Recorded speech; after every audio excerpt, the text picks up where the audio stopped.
Hi, I'm Robin Berkeley, the Ann Kimball Johnson Director of Education at the George W. Bush Institute. Our children have been back in school for a few weeks now, and I know as parents, we all want to make sure they're learning. To help support you and the students in your household, the Bush Institute is releasing a 3-part back-to-school video series covering important education topics to make sure that you, as a parent, feel informed. This is the second segment in our series. You can view the first one on Texas School Accountability Ratings on our website or by clicking the link in the notes section below. The focus of today's segment is on reading, why it's important, what does good instruction look like, and what can you do as a parent if you're concerned about the instruction your child is receiving. Most Americans know that reading is fundamental for personal growth and success. In fact, reading is the foundation of all learning. The ability to read fluently and with understanding is the key that unlocks every subject: math, science, history, and the arts. Strong reading skills are also directly linked to higher graduation rates, job readiness, and personal success. When students can read well, with fluency and understanding, they're positioned not only to succeed academically, but also to thrive as informed and engaged citizens. I'm joined today by two of my colleagues, Ann Wicks and Charlotte Cooper. Ann and Charlotte, we know that across the country, far too many students are not meeting grade level expectations in reading. According to the National Assessment of Educational Progress, or the NAEP test, less than 1/3 of 4th, 8th, and 12th graders are on track for reading. Research shows that students who are not proficient readers by the end of 3rd grade are significantly more likely to struggle in later grades and to drop out. And I wonder if you can help us understand what is included in good reading instruction, and why do you think so many students are behind? Sure, Robin. Yes, as you said, the NAEP scores are horrific, and we should all think of them as a real call to action. And this is what's been happening in the field, probably particularly over the last decade or so. A real understanding that schools need to be implementing what we call the science of reading in everyday classrooms as they're helping kids learn to read and learn to love to read. The science of reading includes 5 things. There's really 5 components of it. One is phonemic awareness, and that is that letters and sounds go together.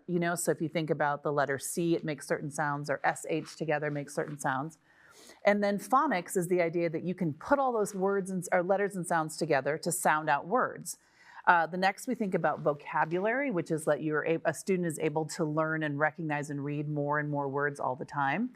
Then we think about fluency as the 4th element of that. So that means when you start to see a kid read out loud and it sounds right, they have the right inflections and sort of the right speed as they're reading through it.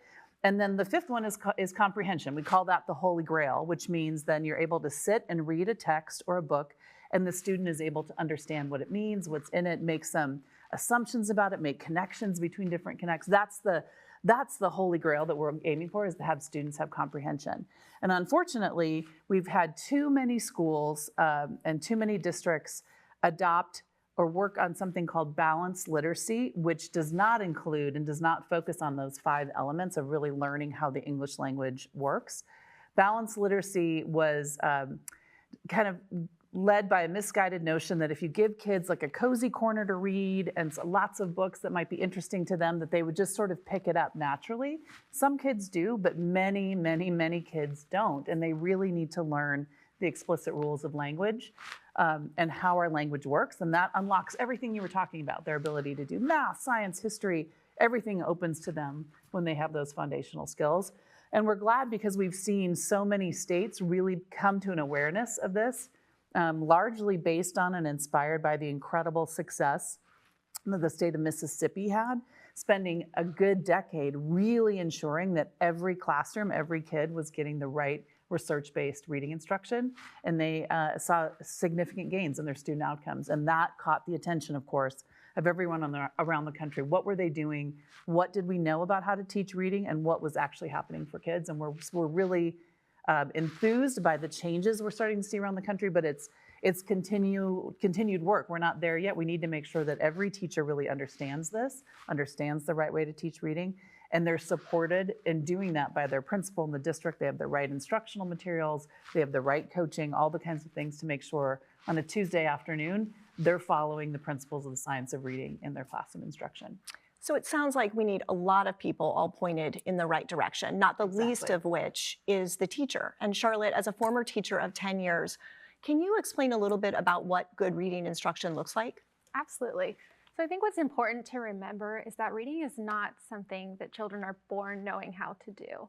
It's something that has to be explicitly taught, teaching the brain to connect those sounds and letters to written words and written letters. So in the classroom, like Anne said, the science of reading is very important. You want that phonics and phonemic awareness to be happening. So you're looking for those 5 pillars of literacy: phonics, phonemic awareness, fluency, comprehension, and vocabulary. And most importantly is practice. Practice is going to help your child to become a more confident reader and a more fluent reader. So certainly at home, if parents have concerns about the reading level of their child, the first place they can start is with practice at home. But it also seems like if they do have concerns about the reading instruction that their child is receiving at schools, that they should have some good questions in mind about what to ask and how to proceed forward. Can you share a little bit about what you think those might be? Definitely. So the first thing you should do is go to your teacher. They are trained and skilled to identify these skill gaps that your child may have. So you can look into the classroom and see, how is literacy being taught? Are we using the science of reading? How is the teacher tracking reading progress? And how is your child doing compared to grade level expectations? If the school hasn't done one recently, you can ask for a screener or a diagnostic assessment to really find those skill gaps that they're missing. That's something you can work on at home and at school. It's also important to take early action. So these reading difficulties can really compound, but the earlier that you catch it, the easier it will be for your student to catch up and thrive. It sounds like parents play a really important role in making sure that their children are on track and stay on track in reading. And I know you have some personal experience in ensuring that your own son's school was using the science of reading for reading instruction. Can you say a little bit more about that experience? Sure. I think Charlotte gave such good advice for parents. I happened to work on this issue, so I knew a lot more about what to look for than most folks might know sort of necessarily. But I knew when my son came home from kindergarten, he had a worksheet from a balanced literacy curriculum. And I thought, oh my gosh, no. I called the principal to find out a little bit more. As Charlotte said, like, how are you teaching reading? What's actually going on in the classroom? And it became clear she was operating in good faith and thought she was doing the right thing and did not understand the science of reading and did not understand what a serious gap was being created for kids in our district because they were using a balanced literacy curriculum that wasn't aligned to research. And so kids, if you're a child, particularly if your child has dyslexia or any reading issue, you will immediately struggle under that kind of instruction. So I was able to join forces with a group of moms, actually, and most of them had students who had reading issues in some way, who'd been trying to advocate in the district for better supports and research for a while without a whole lot of success. And we were able to show, using Texas's outcome data, the STAR test that we have here in Texas, we were able to show that there'd been a slip. My son attends, as we're fortunate to be in a high-performing school district, but even in that high-performing district, we'd been seeing sort of gradual slippage as they had been taking this reading approach, more significant than I think anyone was really paying attention to. We were able to advocate to the school board members and others about, here's what the research is, here's what it tells us, here's the gap with what you all are doing here in the district right now. Really, we had community meetings, we did all sorts of things to sort of build support and build awareness and help people understand this issue, because as most mom and dads are doing their own work, they may not be steeped in this kind of research and would assume, of course, the school is doing the right thing. And I want to emphasize, the teachers and principals were operating in good faith. They thought they were doing the right thing, and our big push was, once we know better, we must do better. And that is something that the district, we were able to make that change. And I was really heartened to see within a year of implementing a more research-based science of reading approach in our district, we had a 15-point jump in the number of students who were on track in grade level.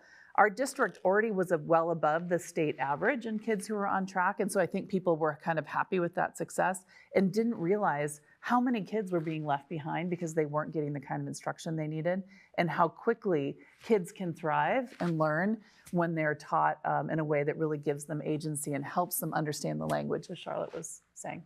That's just remarkable. I love the way parents became engaged, worked with the district, got better instruction based on the science of reading for their kids.